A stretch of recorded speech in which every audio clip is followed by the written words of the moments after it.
Daily Bible school. மகிமை மேகம் இந்த இடத்தை மூடுதே, ஒரு மகிமையின் மேகம் என் ஜனத்தை மூடுதே, ஒரு மகிமையின் மேகம் இந்த இடத்தை மூடுதே, ஒரு மகிமையின் மேகம் என் ஜனத்தை மூடுதே. விலகாத மேகம் நீ, முன் செல்லும் மேகம் நீ, விலகாத மேகம் நீ, முன் செல்லும் மேகம் நீ. ஆவியானவரே, அன்பின் ஆவியானவரே, வல்ல ஆவியானவரே, தெளிவின் ஆவியானவரே, மகிமையின் ஆவியானவரே, அன்பின் ஆவியானவரே, வல்ல ஆவியானவரே, தெளிவின் ஆவியானவரே. ஒரு மகிமையின் மேகம் இந்த இடத்தை மூடுதே, சபையை மூடுதே. ஒரு மகிமையின் மேகம் என் தளத்தை மூடுதே, ஒரு மகிமையின் மேகம் இந்த இடத்தை மூடுதே. பரரபா, ஒரு மகிமையின் மேகம் என் தளத்தை மூடுதே. விலகாத மேகம் நீ, முன் செல்லும் மேகம் நீ, விலகாத மேகம் நீ, முன் செல்லும் மேகம் நீ. ஆவியானவரே, அன்பின் ஆவியானவரே, வல்ல ஆவியானவரே, தெளிவின் ஆவியானவரே, மகிமையின் ஆவியானவரே, அன்பின் ஆவியானவரே, வல்ல ஆவியானவரே, தெளிவின் ஆவியானவரே. ஹல்லேலூயா. உங்கள் பேச்சில, மூச்சில, சொல்லுல, செயலில கர்த்தர் கலந்திருக்கணும். நமக்குள்ள கர்த்தர் இருக்கிறார், நம் உயிரில கர்த்தர் இருக்கிறார், நம் உணர்வில் அவர் கர்த்தர் இருக்கிறார். ஹல்லேலூயா. ஸ்தோத்திரம் ஆண்டவரே. அப்பா, உம்மிலே நிலைத்திருக்கிற கொடிகள் அநேக கனிகளை கொடுக்குமே ராஜா. Praise the Lord. Thank you Jesus. உள்ளத்திலிருந்து பாடுவோம். என் பேச்சில, என் சொல்லுல, என் செயலில கலந்திருக்கீங்க.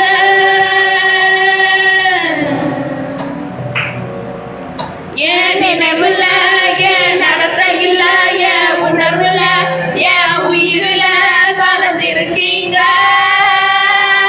கலந்திருக்கீங்கப்பா உள்ளத்திலிருந்து. என் பேச்சுல, என் மூச்சுல, என் சொல்லுல, என் செயல்ல கலந்திருக்கீங்க நீங்க. ஆமென்.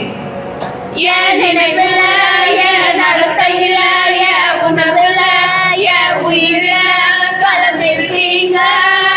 கலந்திருக்கீங்க டாடி. ஹல்லேலூயா. விலையேற பெற்றவரே, என்னை ஆளும் பரிசுத்தரே, நன்றி ஐயா. அன்பின் ஆவியானவரே, விலையேற பெற்றவரே, என்னை ஆளும் பரிசுத்தரே, நன்றி ஐயா. ஒரு மகிமையின் மேகம் இந்த இடத்தை மூடுதே, ஒரு மகிமையின் மேகம் என் ஜலத்தை மூடுதே, ஒரு மகிமையின் மேகம் இந்த இடத்தை மூடுதே, ஒரு மகிமையின் மேகம் என் ஜலத்தை மூடுதே. விலகாத மேகம் நீ, முன் செல்லும் மேகம் நீ, விலகாத மேகம் நீ,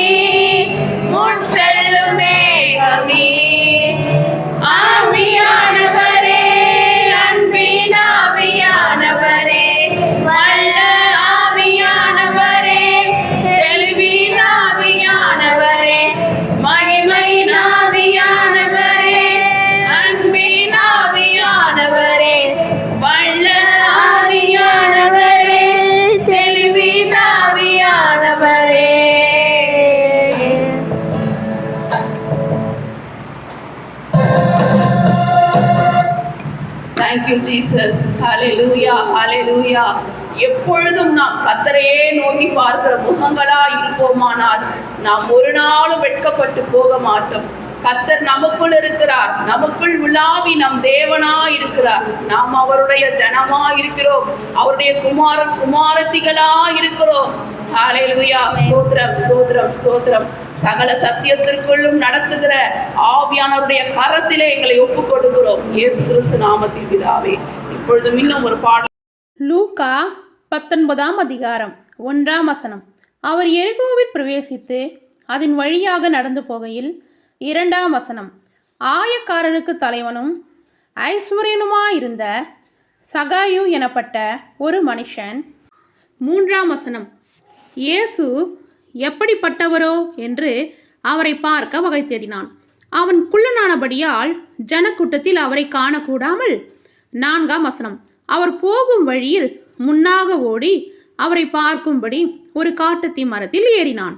5 இயேசு அந்த இடத்தில் வந்தபோது அன்னார்ந்து பார்த்து அவனை கண்டு, சகாயுவே, நீ சீக்கிரமாய் இறங்கி வா, இன்றைக்கு நான் உன் வீட்டிலே தங்க வேண்டும் என்றார். 6 அவன் சீக்கிரமாய் இறங்கி சந்தோஷத்தோடே அவரை அழைத்து கொண்டு போனான். 7 அதை கண்ட யாவரும் இவர் பாவியான மனுஷனிடத்தில் தங்கும்படி போனார் என்று முறுமுறுத்தார்கள். 8 சகாயு நின்று கர்த்தரை நோக்கி, ஆண்டவரே, என் ஆஸ்திகளில் பாதியை ஏழைகளுக்கு கொடுக்கிறேன். நான் ஒருவனிடத்தில் எதையாகிலும் அநியாயமாக வாங்கினதுண்டானால் நாளத்தனையாக திரும்ப செலுத்துகிறேன் என்றான். 9 இயேசு அவனை நோக்கி, இன்றைக்கு இந்த வீட்டுக்கு ரட்சிப்பு வந்தது, இவனும் ஆபிரகாமுக்கு குமாரனாய் இருக்கிறானே. 10 இழந்து போனதை தேடவும் ரட்சிக்கவுமே மனுஷகுமாரன் வந்திருக்கிறார் என்றார். 11 அவர்கள் இவைகளை கேட்டு கொண்டிருக்கையில் அவர் எருசலேமுக்கு சமீபித்தபடியினாலும் தேவனுடைய ராஜ்யம் சீக்கிரமாய் வெளிப்படும் என்று அவர்கள் நினைத்தபடியினாலும் அவர் ஒரு ஓமையை சொன்னார். 12 பிரபுவாகிய ஒருவன் ஒரு ராஜ்யத்தை பெற்றுக்கொண்டு திரும்பி வரும்படி தூரதேசத்துக்கு போக புறப்பட்டான். 13 புறப்படும் போது அவன் தன் ஊழியக்காரரில் 10 பேரை அழைத்து அவர்களிடத்தில் 10 ராத்தல் திராவியம் கொடுத்து, நான் திரும்பி வரும் அளவும் இதை கொண்டு வியாபாரம் பண்ணுங்கள் என்று சொன்னான். 14 அவனுடைய ஊரார் அவனை பகைத்து, இவன் எங்கள் மேல் ராஜாவாயிருக்கிறது எங்களுக்கு மனதில்லை என்று சொல்லும்படி அவன் பின்னே ஸ்தானாதிபதிகளை அனுப்பினார்கள். 15 அவன் ராஜ்யத்தை பெற்றுக்கொண்டு திரும்பி வந்தபோது தன்னிடத்தில் திராவியம் வாங்கியிருந்த அந்த ஊழியக்காரரில் அவனவன் வியாபாரம் பண்ணி சம்பாதித்து இவ்வளவுவென்று அறியும்படி அவர்களை தன்னிடத்தில் அழைத்து வர சொன்னான். 16 அப்பொழுது முந்தினவன் வந்து, ஆண்டவனே, உம்முடைய ராத்தலில் 10 ராத்தல் ஆதாயம் கிடைத்தது என்றான். 17 எஜமானவனை நோக்கி, நல்லது உத்தம ஊழியக்காரனே, நீ கொஞ்சத்தில் உண்மை உள்ளவனாயிருந்தபடியால் 10 பட்டணங்களுக்கு அதிகாரியாயிரு என்றான். 18 அப்படியே 2ஆம் ஊழியக்காரன் வந்து, ஆண்டவனே, உம்முடைய ராத்தலினால் 5 ராத்தல் ஆதாயம் கிடைத்தது என்றான். 19 அவனையும் அவன் நோக்கி, நீயும் 5 பட்டணங்களுக்கு அதிகாரியாயிரு என்றான். 20 பின்பு வேறொருவன் வந்து, ஆண்டவனே, இதோ உம்முடைய ராத்தல், இதை ஒரு சீலையிலே வைத்திருந்தேன்.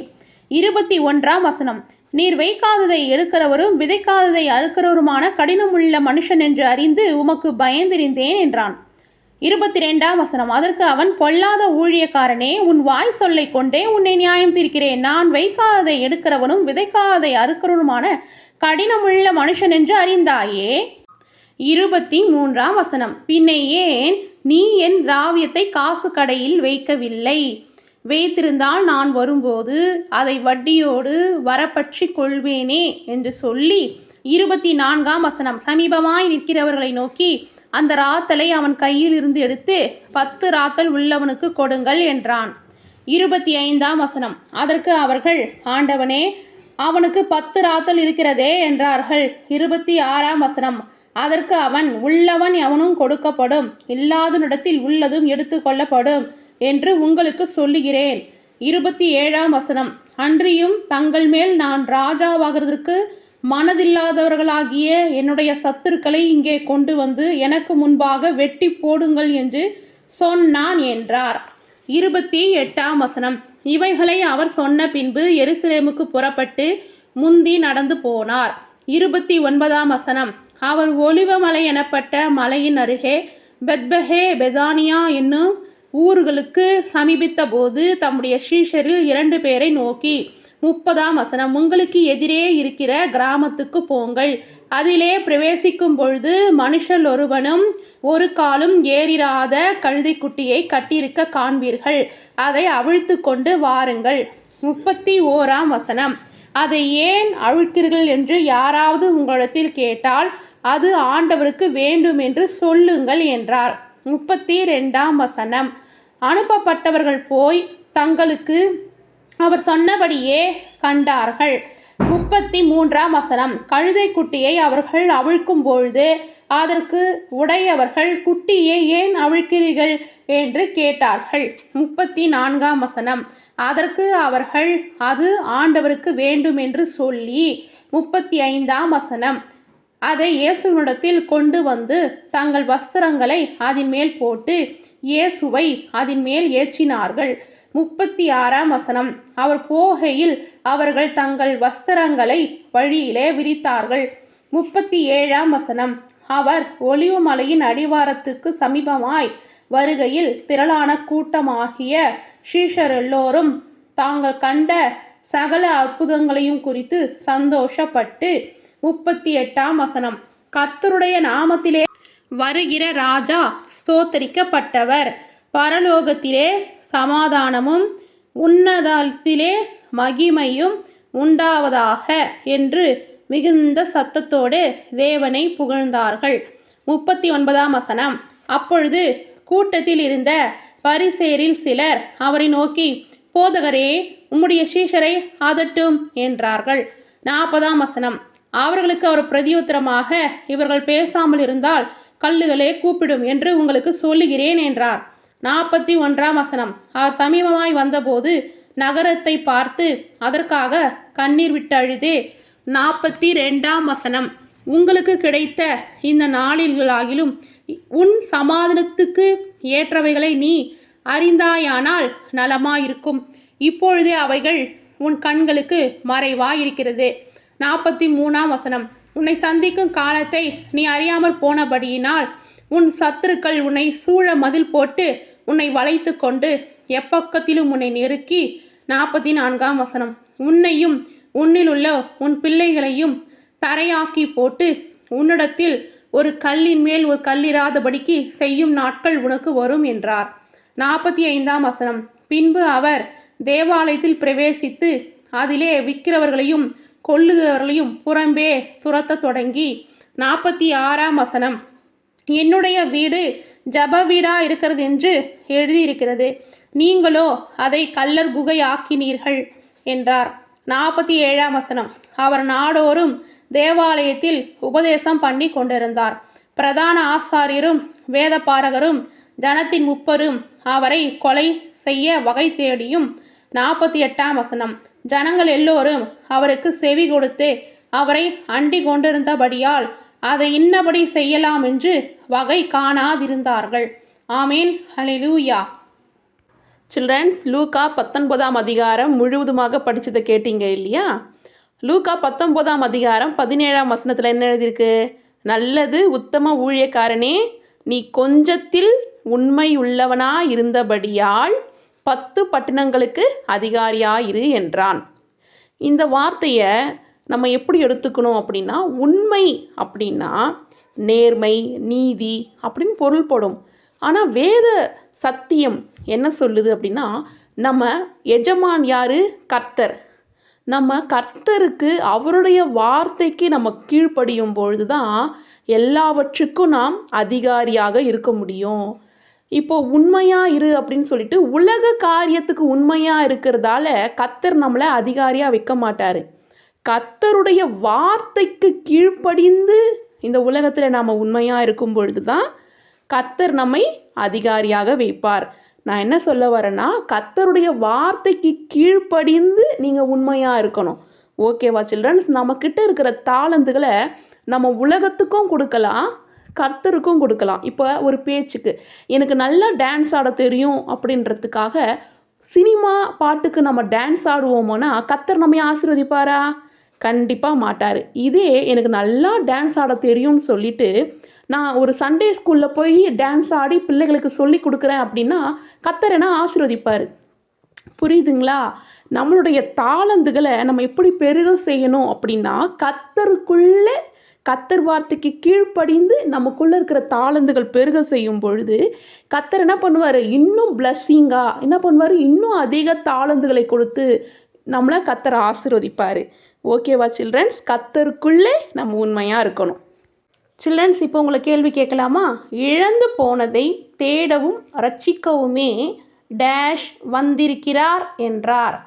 ஆ மனுஷகுமாரன், ஆ தேவகுமாரன், இயேசு. சரியான விடையை அழகாக எழுதி ஆன்ட்டிக்கு வாட்ஸ்அப்பில் அனுப்புங்க சில்ட்ரன்ஸ். கர்த்தர் உங்களை ஆசீர்வதிப்பார்.